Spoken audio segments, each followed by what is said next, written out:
So I want to make this short video, as short as possible, to explain something I'm working on in my child development work, and I'm super excited about it. The idea is that the brain has an image projecting capability, and my argument is that it puts into place human consciousness itself.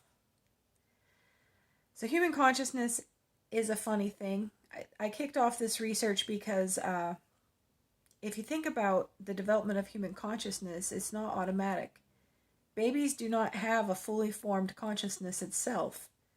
There's something that puts this into place so that you can look around and see the reality around you in a persistent way.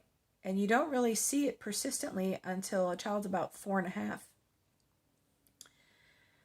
So, and I started working on this because of the way 4.5-year-olds are, that they do develop that consistent image of reality. And I started to wonder, like, why does that happen at 4.5? What's going on? What violent upgrade in their consciousness happens that they now remember persistently their reality around them?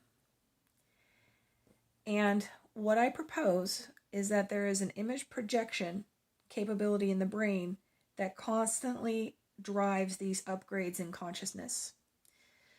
So this image projection capability, as an example, if a person is dying of thirst in the desert, they will conjure up the image of a body of water, a mirage. This is the brain's image projecting capability. That the brain is designed to want to see things. And it does this, and it has this capability, and for the most part you don't see it because things are functioning. It's something that works in the background. But if things go awry, or if you study child development and how consciousness gets put in place in the first place, you start to see it. So the most familiar observable example I can give you in relation to child development is a child's imaginary friends that they develop. Now get this, that they usually develop around 4.5 years old. So there's something in the mind that comes out as if it's a hologram, and they project it and they see it. Oh, it's sitting on that chair over there. Now I argue that this capability causes them to spur new mental development, and it happens over and over and over in child development. So this is something I noticed in my work. Now, my work typically documents the age-related stages children go through. That's what I'm most known for. It is times when children act up, they become more demanding, more whiny, more aggressive.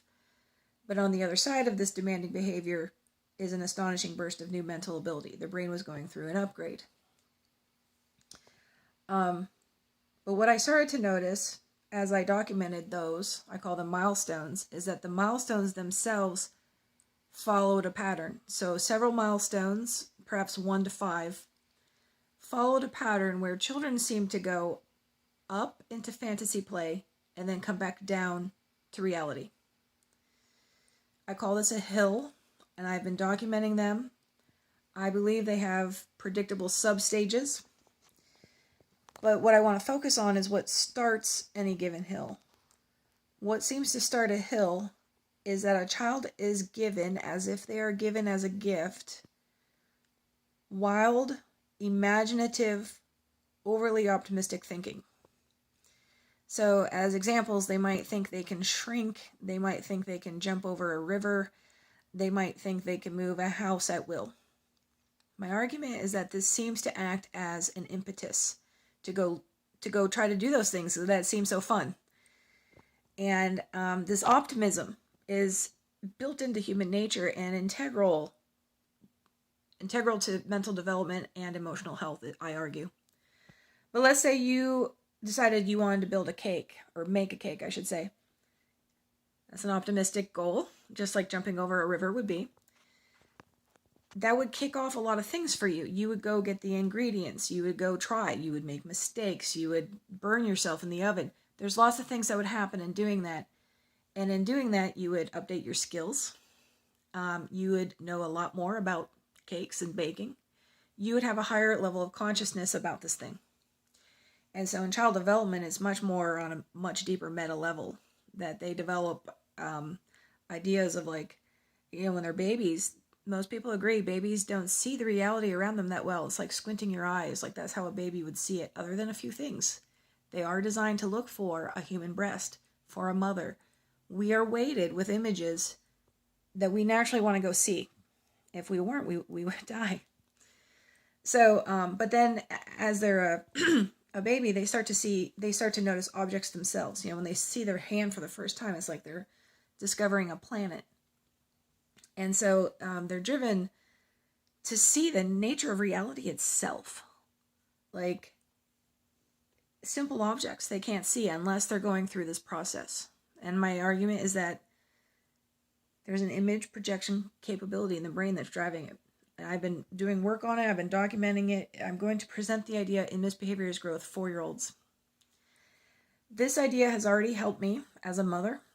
I'm teaching my 4-year-old how to read right now. And I thought about how the brain is designed to have an idea and then want to go look for it. And so I turned the reading lesson into kind of a Where's Waldo game. We enjoyed the book. We just read it. And then I read the words, like this is what this says. And then I said, we're going to find the word run. And then I would read the sentence back. And then after I read the sentence, I would ask him, which word is run? And he loved this. So like if we understand how this works, like we can lean into it. We can help them develop. And I also think this gives proof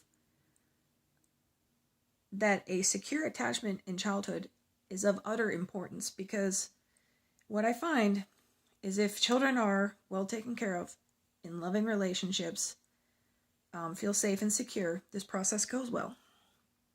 You probably don't even notice. Everything looks stable to you around you. If children are in despair, if they're neglected or abused, just like that man in the desert who's dying of thirst, their sense of reality itself gets all haywire.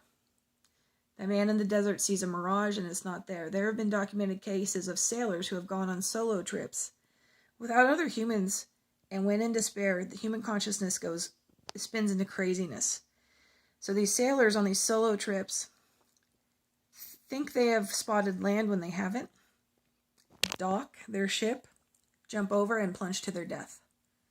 This is how important this is that this goes well. And what I'm documenting, what I'm seeing is that it is developed through quality relationships, positive experiences, a child who feels emotionally comfortable.